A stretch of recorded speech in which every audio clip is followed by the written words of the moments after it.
It's important to note that the liberation struggle was carried out by young men and women who were in their youthful years. From the head of state who was in his 30s to commanders on the ground who were in their late 20s. Suffice it to note that even Fred Rwivanga was actually in his early 30s before he died. So most of these commanders were youthful. So this provides lessons for the youth today to understand their role in society, to know that they can play a fundamental role in the transformation of this country.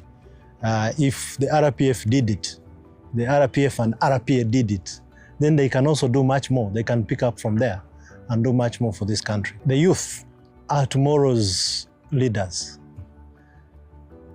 We must accept that at some point, the generation that fought the battles, the war of the 1994, will phase out in one way or another. And so the transition is very important. How do we transition from one set of generation to another?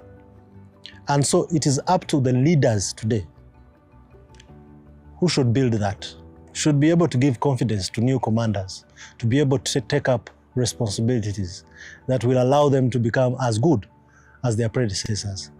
And so to do that, we need to be there to mentor the youth. And this is what we are doing. So the future is very bright, because I can tell you with certainty that the commanders that you see today in the jungles of Cabo Delgado, in Central African Republic, and South Sudan are the youth who did not fight the 1994 liberation war. So there is hope that the future is very bright and the commanders are there. And this applies to all walks of life.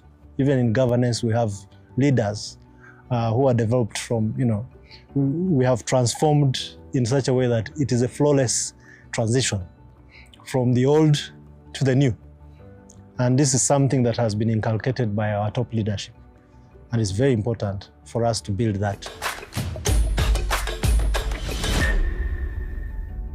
I think the transition from what we initially had as an objective seems to be changing with changing conditions. Today, for instance, the RDF has gone beyond the boundaries of its country, and we are supporting other nations. This is something that has evolved over time. So our capabilities have also changed. We are more technological in our fighting. We are more advanced in our thinking, and therefore everything that we do has transformed over time. So there is a change from the old. We are working towards transforming our military to be able to deal with contemporary security challenges.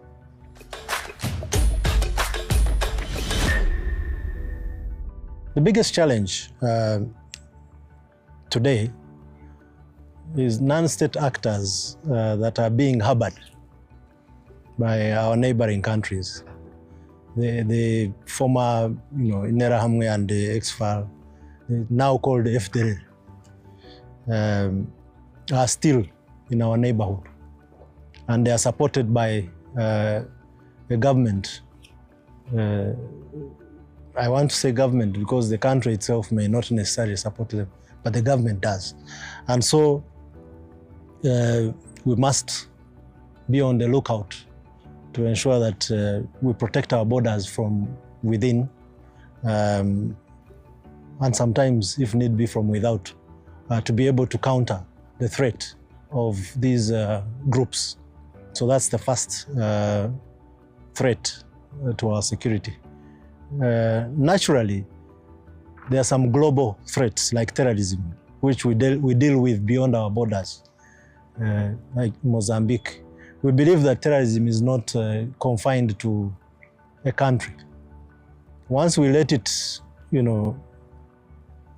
grow, then it can be able to cross borders and reach us. So one of the tasks that we have is to help our neighbors, our friendly nations, our allies, to deal with the problem of terrorism.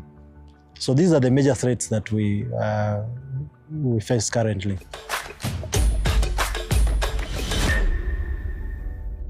It's about research. It's about research, and it's about knowing what is out there, knowing your adversary and knowing how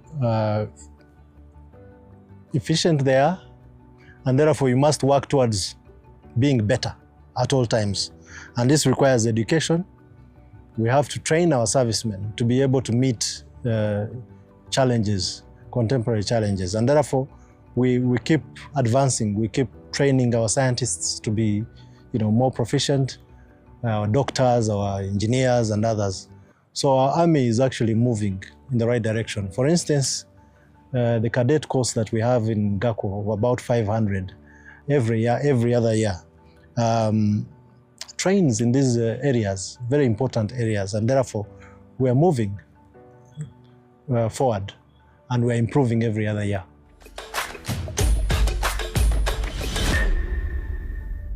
They should come and join the army.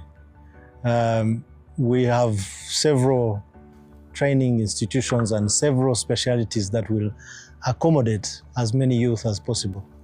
Like I mentioned earlier, we have people who want to join from the graduate level, joining the university and be able to, serve in the military at, by joining the cadet course. Then we also have others who have completed, courses at a lower level, but who can be built within the army, who can do the basic military training course and then build themselves. The only thing we are very cautious about is age. We need to get, people with the right age to be able to build them. And they should be able to come and replace many of us as we thin out. So that we are encouraging many people from different walks of life to join the military.